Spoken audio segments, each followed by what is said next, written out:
It's episode 22 on Hatchet Chat. I'm here with my man Snax. Hi, Snax. What up, Lars, buddy? How are you today? I'm good, man. Did you get a lot of emails from people like when we were like, yo, we'll give you a rare song? I got hella emails. Yes, I did, dude. I'm actually still getting emails trickling through for people who are like catching up. So I hope people are enjoying those demos. The comments have been going, a lot of regular viewers, and you know, some of the episodes are, I feel like we'll surpass 1,000 views in the next few months and onward, which we're not, you know, this is for the like hardcore intersection of Juggalo / nerdcore / I don't know, music historian fans. So it's not a mainstream thing, but neither was ICP. So it's Right. I'm really happy with like the engagement, and I want to shout everyone out for watching. And we have some cool guests coming up. We had Blaze's publicist hit us up to get us to promote his 20-year anniversary One List G in the Hood show that was last Saturday.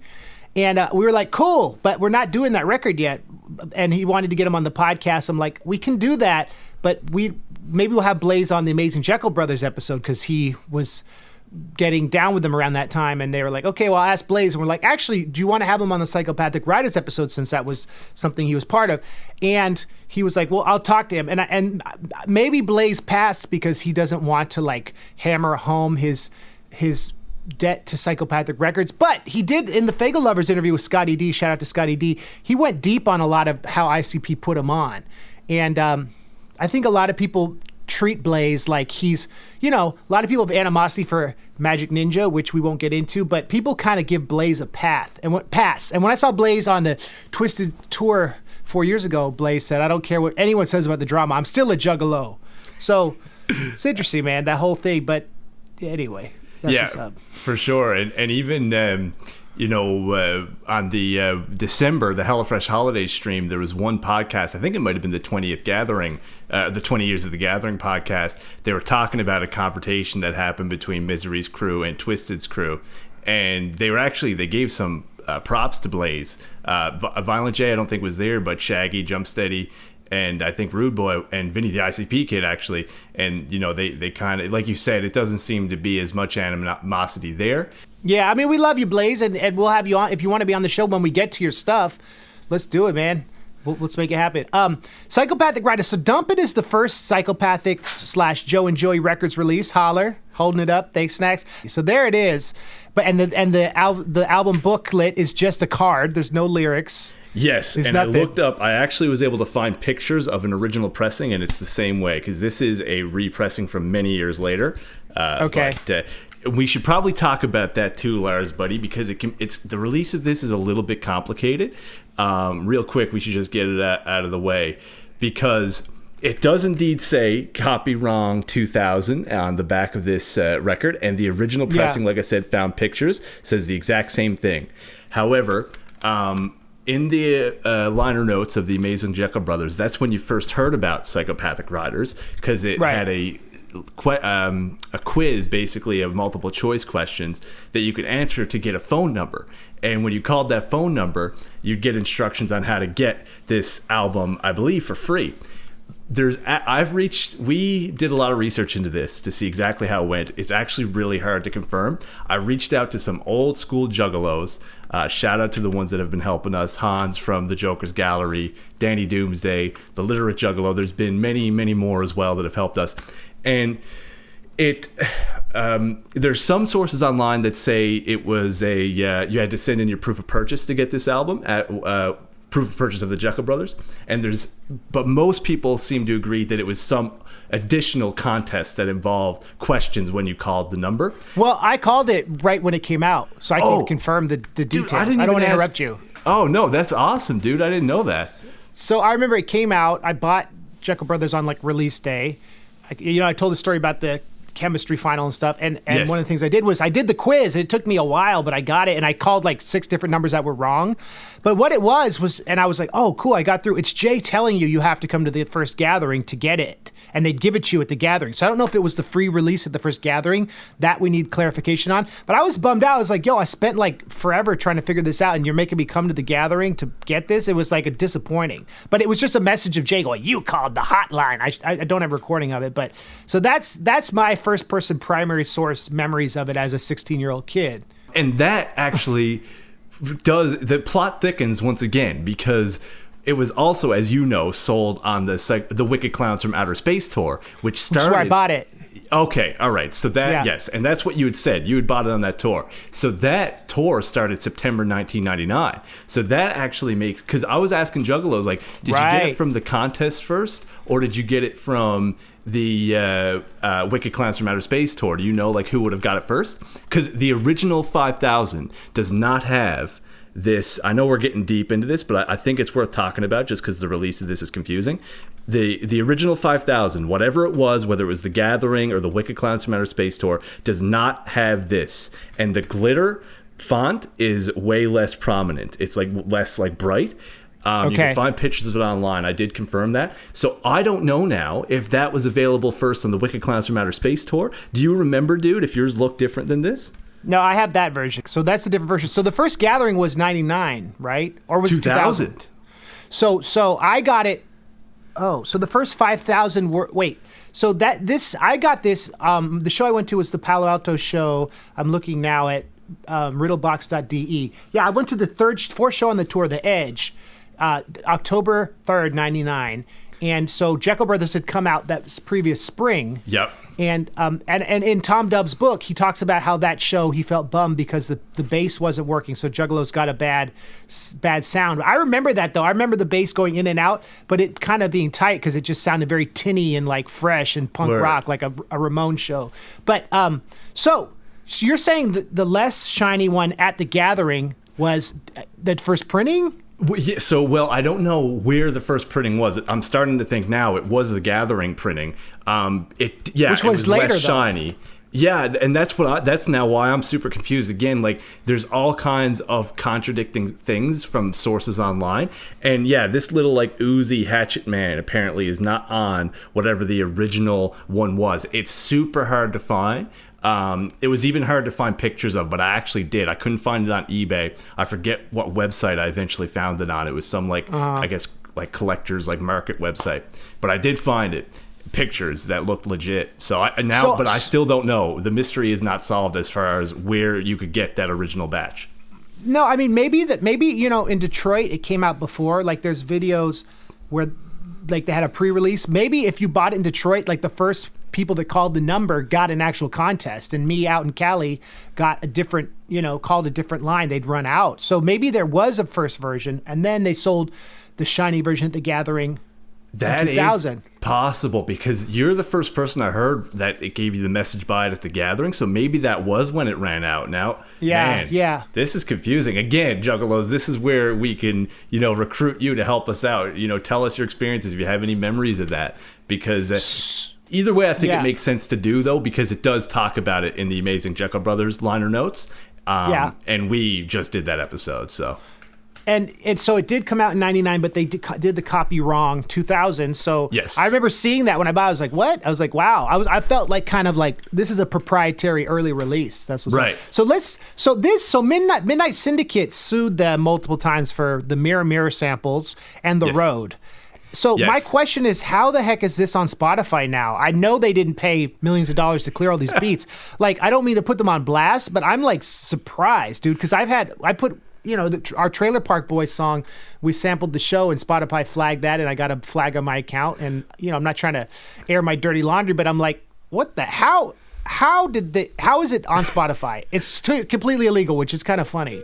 Dude, that just goes to show the unique amount of like fame that ICP has. Right. It is a great question. I have no idea myself. I mean, even before streaming services, it's amazing. I know that they, Juggalos know they did the Joe and Joey Records thing. So that's what this album came out on. So there wouldn't be any legal heat on their main label, Psychopathic. But still, I mean, it's a brazen thing to do. And how they haven't faced more repercussions is pretty amazing.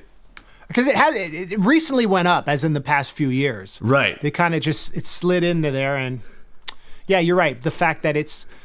we'll talk about MC. Someone tweeted at MC Search, did you know they used one of your beats? He's like, that's not ICP, that's Psychopathic Rydas. And they're like, no, that's an ICP side project. Even OG rap legends don't know it's an ICP side project. But then again, OG rap legends aren't really checking for ICP. Maybe some are. And that's, I guess that's how they can get away with it. To us, it's like, I mean, it's obviously, it's Psychopathic Rydas, that's ICP, but I mean, yeah, if you're not a Juggalo, it's probably way more obscure than we think. We're probably biased. So they made the record, like, now, like, my Bible album, I made it buying beats on BeatStars, and I just rapped them and had my homie Bo mix it, and that was easy, right? So, like, Digital Gangster LP, we bought a bunch of beats from friends, and Whitey Cracker and I got together and recorded it. And those are like unique examples of making a record without actually being involved in the production. I've done mixtape stuff where we take other beats, but to make a whole record based on other people's beats was original. And what struck me is like, most Juggalos back then, the majority of them were like new metal MTV kids who saw the shockumentary and like Korn and like ICP because they were in that vein. So they maybe didn't know most of the other instrumentals, which then some did, but I feel like that people maybe didn't recognize them all. It wasn't like they took Nothing But a G Thing and Protect Your Neck. They took kind of semi-obscure songs. And it reminds me of Sage Francis and Joey Beats did a record called Hope, where it's full of references to old school rap. But for me, as an indie rap head getting into hip hop when that came out, it was novel, and it's like a Weird Al thing, going back and hearing the original references. I've now heard the originals, which we're going to list, and being like, oh, that's where this is from. Right. And it made me think of, what is it, the Golden Goldies, which is a similar thing where they're just rapping on other beats and being crazy. Like, I feel like this is in that same sort of energy. What do you think, Snax? I totally agree. I actually had that in my notes to mention. I feel like Golden Goldies is like a forerunner to this, just because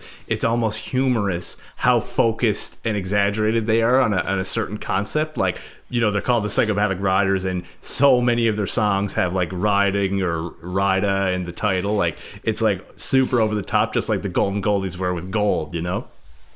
Yeah, that's a really good point. And they commit to the jokes. They're expert marketers. Like, I was like, man, I bought it at the Wicked Clowns from Outer Space tour, like we said, because I was like, well, I really want this. It's rare. It's really a love letter to 90s gangster rap. And the other CD they sold on that tour was the Psychopathics from Outer Space Volume 1 that my boy Sean bought. Sean, shout out to my man Sean Levin. And we both had them, and we were listening to them in the car coming back, and they're very different. Psychopathics from Outer Space is like a Forgotten Freshness kind of thing, and this is just, I don't know. It's great, but it's also extremely problematic, which we'll get into. Some of it doesn't hold up.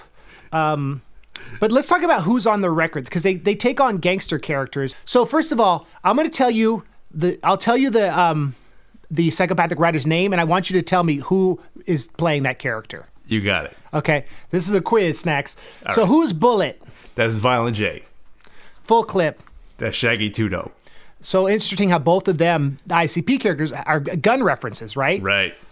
Lil Shank is Jamie Madrox. And Fofo. That's Monoxide. So a 4.4 is a gun? Yes, I think so. Yeah. ICP even have that song, Night of the 44. That's what's up. Good job. Cell Block is? Blaze Your Dead Homie. And Twin Gats is? Misery. And this is his only full Psychopathic Rydas album appearance. That's great. And, Misery sounds really at home on these beats. Some of these verses could have been straight out of Par La Isla. You know what I'm saying? Dude, I was thinking the same thing. I think he really shines on this album, dude. A lot of the songs, he steals the show. There's two moments where he follows one of Jay's really weird verses. It's almost comical, their level of approach to rap. I'll point out both of them how hilarious they are. What did Psychopathic Rydas later become? Who else joined this amorphous group? And we should talk briefly about how Twisted went ahead with Blaze and did some of these songs on their own. Like, yo, that's scandalous. Right, yeah. So eventually, like I said, on their next album, Riding Dirty, Twin Gats was not on it, but there has been multiple new members since. I mean, they added Anybody Killer, became Sawed Off. Esham was in the Riders at one point as Converse. Boondocks was on it. I believe his name was Young Dirt. And they're kind of like, come in and out of the group. And like you said, even a lot of this was very controversial, but the MNE did do their own group called the Riders, and they dropped the Psychopathic from it. And that's probably been one of the most controversial things they've done. And they had a bunch of new artists. I mean, there's like 12 or 13 rappers on that album. on their Rydas album? I haven't even heard that. Wow. Is it Jack Beats, or did they get like Fritz to do the beats? I haven't heard the whole thing. I think from what I've heard though, they're Jack Beats. Like Natural Born Killers. Oh wow. Is on a song, Ghetto Bird by Ice Cube, but I have not heard the full album. But all the songs I've heard, and they were more. Remember how we were saying like the old Riders used kind of like more obscure beats, especially in the early stuff. Every song I heard was like a big beat in Riders. They got one with Liquid Swords, beat. So. I gotta peep that, Thomas. So let's talk about the lit hop background, because Cool. I'll be quick about this. This is the philosophical, political underpinning that gives gangster rap as an aesthetic a place in history that justifies why you can act a certain way. So let's talk about this quickly. It's been a lot of the protests this past year have tapped into these philosophers, and I've heard them mention, like John Oliver did a thing about this, talking about the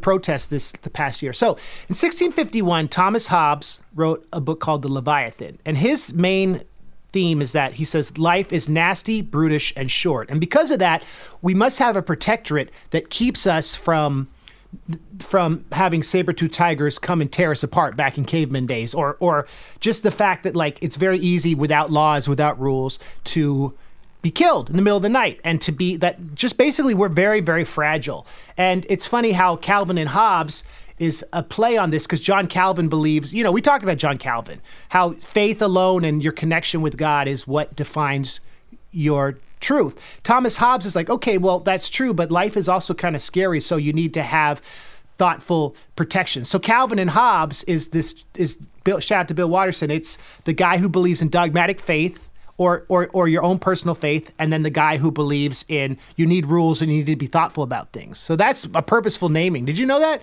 I did not know that. Wig blown. It wig happened blown. early on this episode. So wig flipping. That's what's up. So the Leviathan is something that Leviathan is from the Bible, and it's like the whale that Jonah eats is a Leviathan. So basically a giant monster. So Thomas Hobbes' idea is that human beings come together and form this monster by their elective joining into a government-ruled population, because it gives them the benefit of protection. You're not going to have your TV jacked in the middle of the night because there are laws, theoretically, right? Or worse.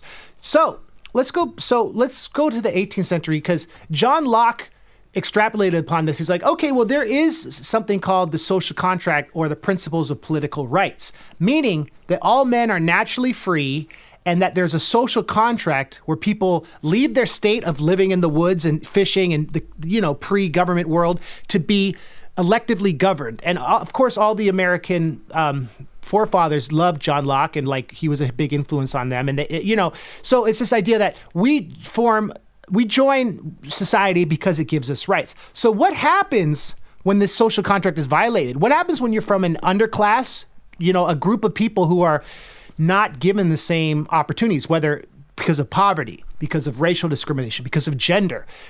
Jean-Jacques Rousseau in the 18th century said, okay, when the social contract is violated, keep it moving. Like all bets are off. And that's kind of like the philosophical origin of gangster rap. Why you can act a certain way? Well, it's because life is hard, so we come together, Thomas Hobbes would say, to protect each other. John Locke says, yeah, and that's why you join government, because that's why you let the government protect you. And that's why a lot of the anti-government people would cite Locke saying, well, we're not protected. That's why I have 12 machine guns in my garage. We're not going to get into that. And then Rousseau's like, all right, well, let's keep it moving. So those three people you can cite as explaining F the police being a response, because like the police is going to pull you over and kill you because you didn't, you acted a certain way. That is like a violation of the social contract, and racism and deep-rooted prejudice violates the social contract. So therefore, gangster rap has a political agency to explain, and that's why NWA were so explosive, especially tying into the LA rebellion around Rodney King, right? So that is the political history of Psychopathic Rydas. So ICP are tapping into this, but it has a weird, creepy, this has a weird element of like, we're not going to say parody because I know you have some interesting thoughts about that, but it's almost like blackface because they're dressing like gangster rappers. They're completely leaning into this stuff. And the fact that it's Blaze and Twisted use the N-word 5 times too many on this album. You know, it's like, if you're going to be smart about it, and have like a political agency for your politics, you know, Public Enemy, political in a thoughtful way. This ties into some of the stuff that is not intelligent about gangster rap and doubles down on it. And I know, you know, they're laughing and in the studio and stuff, but it just feels gross in a way that, despite some of the rhymes being dope, I wanted to talk about like where I see the origin and, you know, but you were talking about Master Aces did something similar and the difference between homage and parody. Let's talk about that real quick. 100%. Because, like, I totally know what you mean. Like, in this day and age, it can come off, like, off-putting. And I know it's easy for me to say, you know, but, like, I've never felt, like, weirded out by it just because I know that ICP have a genuine love for gangster rap. It's what they grew up on. Violent J mentions in Behind the Paint like NWA and the Posse, you know, the NWA compilation album that came out before Straight Outta Compton, what like changed his life. And I think that they have like a legitimate affinity for gangster rap to this day. And yeah, like you said, like Master Ace, who's a New York, you know, legendary rapper, he actually did something in 93. He put out an album with a group called Master Ace Incorporated, and it was called, I think, Slaughterhouse. And it was actually a parody album of gangster rap because, you know, they had the whole East Coast, West Coast kind of like beef and feud. Yeah. And I guess a lot of people in New York thought that, you know, the West Coast, you know, gangster rap thing was too extravagantly violent, was giving hip hop a bad name. So they have similar things where it's like, I think there's a couple of rappers on there, like there's one with like a name like Ignat MC and stuff like that, and all the beats are super West Coast even though they're like New York rappers. That's like a parody album. When I listen to Psychopathic Rydas, I don't get a parody album. I get like a couple of guys paying tribute but also just having fun. Like they wouldn't rap about this stuff normally, and that's why it's fun for us to listen to because we hear them rap about more like gangster rap themes. They're rapping about money and stuff that they don't normally rap about that on their own projects. So I just wanted to make that distinction. Like I don't think it's parody to them. I just wanted to make sure that people know that. That's how I see it anyway. It's not malicious. It's not intentionally racist. And I wouldn't say ICP is racist. I would say they're the opposite of racist because they have a lot of anti-racist themes, which is like, shout out to them for this. But the tradition, going back to the philosophical roots in which this exists, looking at it through a 2021 lens on a YouTube show by two super fans, like we would be remiss without talking about how the tribute is problematic in a way, right? Like, right.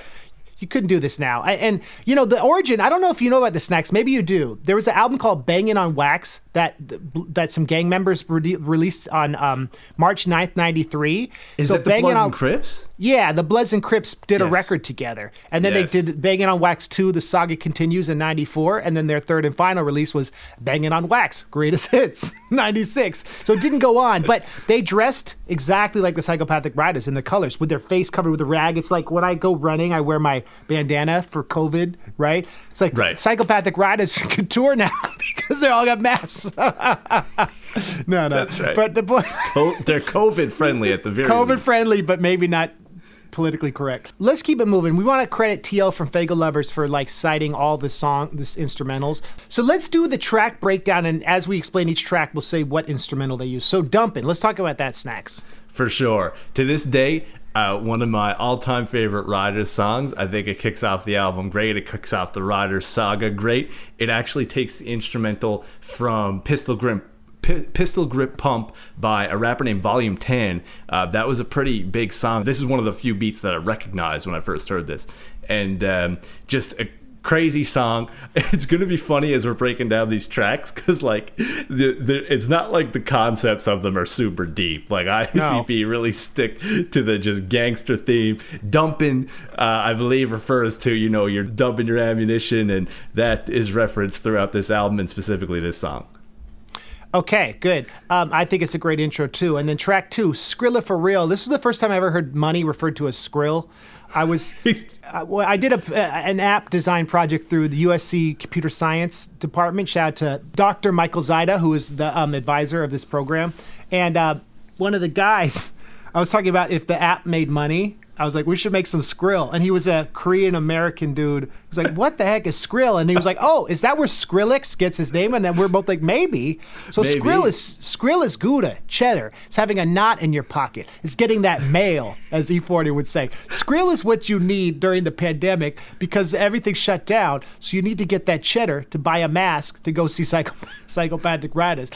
What's this song about? And who's it sample? Oh, and I wanted to say Tom Dubb gets a shout out on this, which I thought was tight. He does. That's super tight. Like to kind of break the Rydas characters, to shout out actual crew members from time to time. And, like by their real name. Yeah, exactly. Yeah. And yeah, it's just basically about money. They're rapping about like material excess. This is like one of those examples of where you're hearing these, rappers who wouldn't normally rap about this stuff have fun playing with these topics. It actually takes a beat from Nas called Street Dreams. Great instrumental, super fun song. And Street Dreams is an interpolation lyrically of Sweet Dreams. Street Dreams are made of these. Are you a Ryda? So this is such a Tupac song. Right. And when Jay goes, when they ride with us, it's man. He's having fun. He's channeling Tupac. And I also noticed before Shaggy starts rapping, they go full clip, and he goes Psychopathic Rydas and full clip, stay together, whatever. Because otherwise, if you didn't think that Shaggy's full clip, that line may have been confusing, right? Right. I also think it's cool how on Are You a Ryda, each rapper does a version of the hook. Word, yes, exactly. Which is kind of unique. And then at one of Madrox's lines, he says, the black skull cap, keep my khakis creased. That's such a West Coast style. Like Dre says, still rock my khakis with a cuff and a crease, still not loving police. That's a West Coast style. So they're like purposefully being students of that culture. The sample, the beat is from one of the NWA members, MC Ren's song with 8 Ball and MJG, who are from, I think, Memphis, right? OG. Yeah, they're from Memphis. Yeah. They're like pre-DJ Screw or like that era. Right, absolutely. That's what's up. Let's talk about the next track, Snax. So we move on. The next track is Every Day. What is that sample? What song? What does it use? So it samples Better Days by Dub C. And you had mentioned T.O., his post on Fagel Lovers. He actually has a forum post that lists all of the beats up until the new M&E Riders album. I double checked all of them. This is the only one I was confused by. It's not taken from the album version. It's taken from the single version that features John B. The beat is based on the same sample, but it's noticeably different. That took me a while to figure out. So it is definitely taken from Better Days by Dub C, but that specific single version.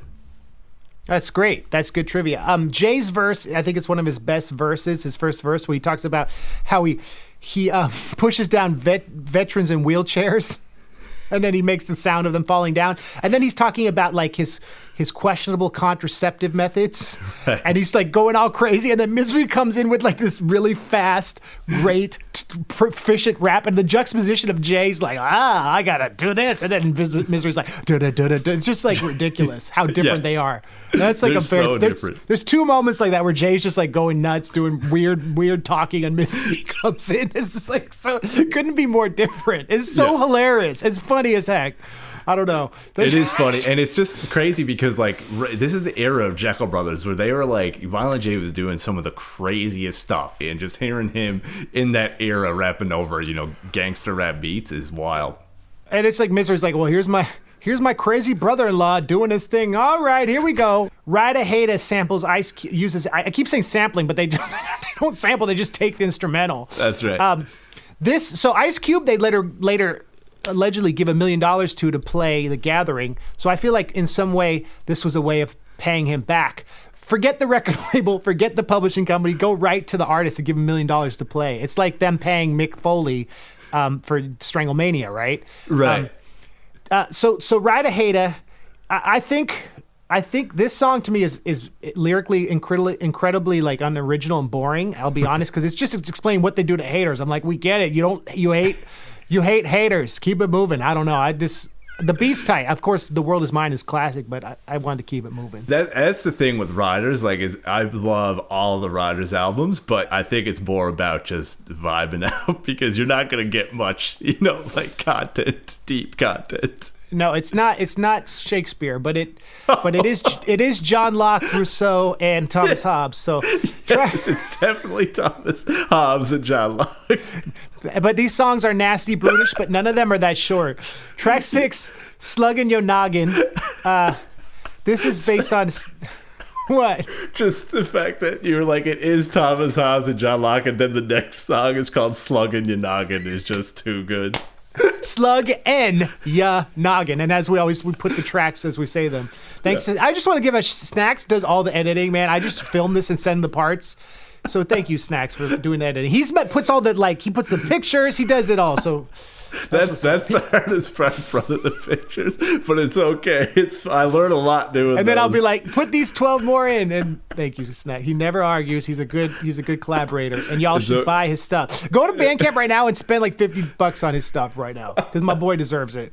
Thank you, Lars. You do not have to do that, but if you want to check out my music, please do. So ICB was touring with Psycho Realm, which Be Real was in. Yes. And Jay talks about how when they're working on the 6th, one of the things when he's going through his darkness was talking to Be Real on the bus, how that was like a really healing thing. So there's some two Cypress Hill joints on this, I think, at least. Yeah, and they're both the same song. It was just with a different remix beat. Oh, is it? Yeah, both. Is it one of them Illusions? Yeah. Oh, wait, but wasn't this Throw You Set in the Air, the club remix? Slug N Ya Noggin? Oh my gosh, you're right. So there's 3. That's my bad, dude. Yeah, you're right. There's 3. They do 2 versions of Illusions. We haven't gotten to that. Yeah, so you're right. 2 songs, just 2 versions of one of them. My bad, dude. So this is what they do if they don't like you. They hate. If you're a Ryda Hata, you'll get a slug in the noggin. I don't think Shaggy. We love you, Shaggy. Don't use homophobic slurs. It's not fresh. Right. Keep it moving. Jay's line about shoot you in the eye like Bushwick or whatever is funny because the next song would be a Ghetto Boys beat. So it's funny how that was kind of intentional. But it's a similar thing where Jay's verse is all crazy and then Misery comes in with his solid thing. It's like okay, Jay's gone a little off the rails. Who can we put after that makes this sound like gangster rap? Oh, Misery. Oh, this is a verse left over from Parla Isla. All right, keep it moving. Right? Exactly. And this song is the most noteworthy thing about this song is probably the fact that it has the same name almost as the original song the beat's taken from. Ghetto Boys, the song is Ghetto Fantasy. This is called Ghetto Fantasies. Probably because I don't know, but when they found the instrumental, the original chorus from the Ghetto Boys song is still on this, so maybe that was just on there. So they're like, okay, let's just call it Ghetto Fantasies. It's the only song that has pretty much the same name besides Ride Out off of, I believe, Riding Dirty. That song is the same name as the song the beat was taken from. I think this is the only 2 instances of that. That's great. I'm glad you mentioned that. Here's our second Cypress Hill. This is the Q-Tip remix of Illusions. Yeah. This I like this chorus. One of my favorite ones. My second favorite song on this is Dumpin. My third favorite one is Who, and I'll tell you, we'll get to my first favorite one. Maybe you can guess. But this is so let's talk about everyone they shout out at the beginning. So Jay shouts out Cell Block, Twin Gats, Full Clip, Fofo, Little Shank Bullet. That's the Rydas, right? Yep. Then who's Jeremy? Dude, I don't know if that was just a dude rolling with Psychopathic at the time working for them or what. The guy getting coffee at the studio that day. Who is Nipples?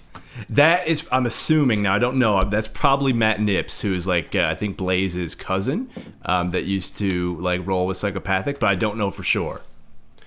Bubba Dub? Don't know. Double A? Alex Abyss? Alex Probably, Abyss? Yeah. Step Dirt? Do not know. Jump Study, Billy Bill, we know who that is. Tom K, I don't know. Nope. Mikey Clark, who's that? No. And Jason and Dougie, who are those? Jason, Jason I think is the merch guy. No? Perhaps. I'm not sure. I know they probably had a few Jasons. That was before Jay Webb. I'm not sure, actually, which one that was. Dougie is probably Dougie Doug, because I know they got, there's 3 Dale brothers, Billy Bill, Chucky Chuck, and Dougie Doug. So I'm assuming who that is. I thought that'd be cool. I'm glad we went over that. Killa Ova Nuttin is another MC Ren beat, actually. Yes. Coming after you. I feel like Misery's flow is straight out of If I Ever Die. I know I've been talking about that a lot, but it's the same kind of flow, man. It could have been a verse from that. Absolutely, dude. That's what this really reminds me of, is Parla Isla, which is dope because we get more Misery, and we're a fan of that EP. So, and once again, he shines on a lot of these songs. This is the only chorus where it's a gang vocal where they're all shouting and rapping together, which I think works well.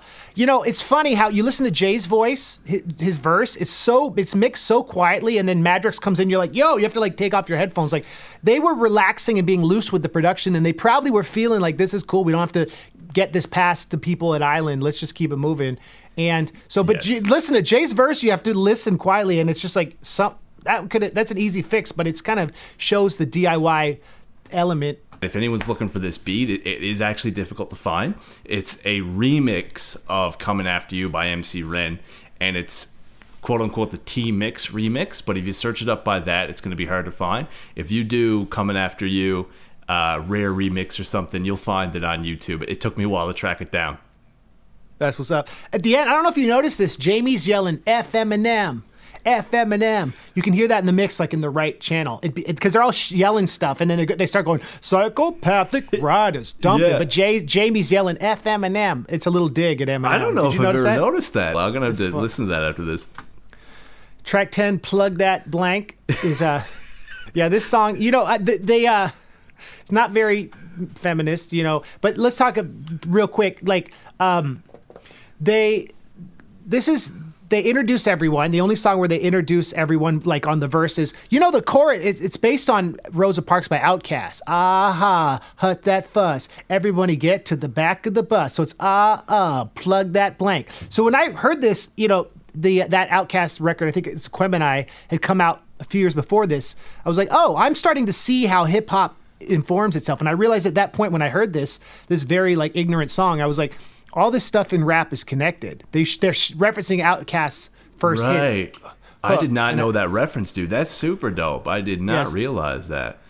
And we learned from our comments that Korn had kicked ICP allegedly off the Family Values tour because MTV and Rolling Stone said they weren't going to cover it if ICP came on it. So there's an article someone sent about that, and it's posted, I think, in the comments of the last video. So whoa. That's why they diss Korn. They diss Korn on this again. Yes, you remember the Korn diss? I did notice that, the Korn diss.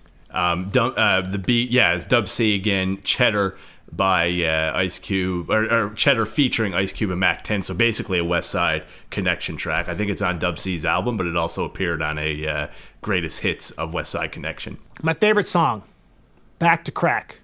Really? Yeah, your favorite song? Yeah, on this record. Because I think in a way it's about kick jazz and his addiction and what happens when, you know, he was on opiates though, but like, I didn't put that together. Yeah. Yeah. It's a harpsichord mix of illusions, which is a great beat. Marshall McLuhan talks about how the medium is the message, right? And we've talked about him a lot. It's kind of like a 20th century theory that the way you communicate, like if you know, a phone, something you communicate on your phone, a lot of the message itself is, hi, I'm using my phone, right? TikTok, the medium of TikTok is more important than what you're saying because it kind of is so all encapsulating. So this made me think of the medium is the message. So when we talked about the political theorists that inform gangster rap, you know, John Stuart Mill was a student of Jeremy Bentham who created this theory called utilitarianism. So in the context of the social contract, basically, utilitarianism is a theory that actions in the right proportion are okay if they promote happiness, and they are wrong if they produce the reverse of happiness. So a lot of vegans, like Peter Singer, his Animal Liberation book, draws on the utilitarianism of you shouldn't eat animals because they suffer more than what you get from enjoying their food. So this idea that So it made me think about John Stuart Mill in the context of this song because it's a story of rappers who don't make it and return to their addictions. And it made me think about how the violation of the social contract inspires them to create art. And even when the art doesn't reach people, it's because that's their only outlet. It's such a heartbreaking thing that they might turn to their addictions, and therefore the utilitarianism of making themselves numb to the pain of not being successful outweighs them trying to make a political message. So I was thinking about how this song really, it's like John Stuart Mill would be bumping this being like, oh, that's so sad, but I feel it, and that's so real, because it's like, this is what could have happened if Alex hadn't brought them on, if they hadn't, all the great stuff had happened for ICP hadn't happened. It's like the Bizarro World version of what could have been these characters. I think the best line, one of Dre's best lines ever. One of Violent J's best lines ever. I'm through with trying to be the next Dr. Dre. I'd rather just smoke this rock away. And then he inhales. That's funny, but it's also like, yo, like, I don't know, man. It's a telling song because it's like, it's real. It's like a story that you can relate to that taps into all this philosophy and what makes people do certain things. And so that's why this song, I was thinking about, like, yeah, you know, the utilitarianism thing is just like, I think about that, how artists like you and me, we put so much into our music, so much time, like you sacrifice a lot of things, like, you know, we do art because we have to. So what happens when no one cares? Like, Right. like, is it still worth doing? And like, and if you have something you enjoy more, should you go to that? Should you go back to crack if no one cares that you're rapping? Like that happens a lot. A lot of people throw in the towel because they want it. You know, addictions are, especially during COVID, they're right there. And this, I don't know. You know what I'm saying? Yeah. Thanks for listening to me. I think it stands out as like a song with the most substance for sure. So it makes sense it's your favorite on the album. And like, I think it's also illustrative of in places that are really rough, like difficult neighborhoods, you know, with gang activity and stuff, it's almost like an all or nothing thing. It's like, it's not like there's like a middle class. It's like either you're in a really rough situation or you're aiming for the stars, whether that be, you know, being a rapper or like trying to be an athlete or something. It's like people, I think a lot of people aspire to that because it's like their ticket out of those terrible situations. It's not, there's not much of a middle road for a lot of people, unfortunately, in difficult neighborhoods. Do you know what I mean? And I think that kind of, this song kind of talks about that. Like, you know, if this rap doesn't work out, it's not like I'm going to go to university and get a, you know, a 9-to-5 job. They probably, the other option to them looks like a life of, you know, crime. Yeah, there's I don't know, do you know the British documentarian Louis Theroux? No. You know, oh, he's dope. You should check him out. He does a great episode on Southern rap, and he goes and hangs out with Master P. He's like a nerdy, educated white British dude. And anyway, he does a rap song, and he goes to pen and pixel graphics while they're doing. But anyway, he's shooting hoops with Master P, and he asked Master P, he's like, "What do you think about if you're trying to keep it real, if you're trying to rep the streets?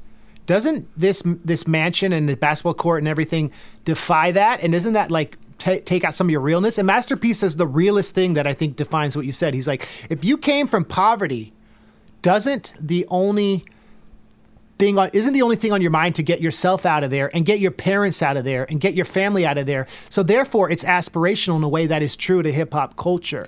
Which he put that well, man, because it's like no one can say I sold out because this is the American dream. And by the way, I'm putting down all my friends and like I'm putting New Orleans on the map with hip hop and I'm doing it independently and no one owns me. So like he answered that really well. I recommend the Juggalos check out that documentary because it's cool. It's funny, it's cool, and it's a time in hip hop that is basically this same sort of era. And Louis Theroux is brilliant. So shout out to him. That's dope, dude. I'm gonna have to check that out. That sounds super dope. Let's wrap it up. So Riding for Life, this is their one Snoop Dogg beat. And I wonder if when Snoop came in to do the Shaggy show, if they're like, yo, Snoop, here's an extra 10G. Don't tell your label. It's 10Gs. Yeah, I don't know. Very possible. And funny enough, ironically, because the last episode we talked about this album, The Game Is to Be Sold, Not to Be Told. Is it from that? It's that beat is from that. It's I think it's Slow Down featuring Mia X by Snoop Dogg, and that's off that album. Funny that I would just go on a long thing about Master P, and then that's this song. Interesting. Yeah, it kind of proves our point. You're talking about how Jay's his multisyllabic rhymes are really on point on this, which Jay doesn't do a lot, but when he does, it's tight. Like the Rockaway, Dr. Dre, right? 100%, man. There's a couple of stand-up moments on this album, and it just shows that they can do it. It's just they don't choose to all the time. Because I mean, I remember the first time I heard Wizard of the Hood. I know that's like, you know, 4 years after this. I mean, Violent J just out of nowhere just like is going crazy with these rhyme schemes, and they play with it, they flirt with it, but I think they're about the music first. They're not gonna just go crazy with these technical raps like just for the sake of doing it, and maybe having fun over these beats brought that out of them a little bit. Like, let's try and, you know, go a bit more crazy with the rhyme schemes. Yeah, that's true. Yeah, this kind of allowed them to explore musically because they weren't so worried about topics. So in a way, you know, we talked about how it's the question of whether this is blackface and like kind of racist.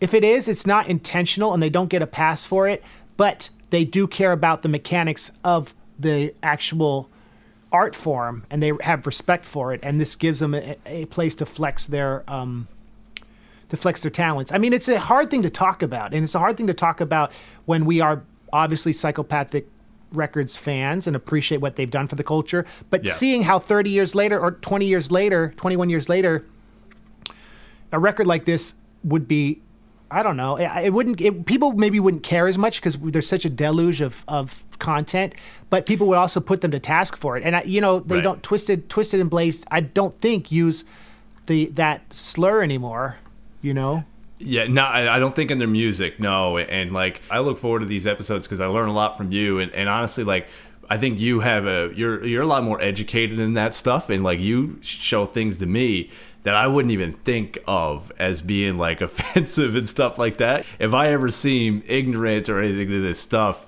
it's I'm not trying to be. I just don't think of it when I grow up as a juggalo, listen to this stuff. That stuff never registered to me.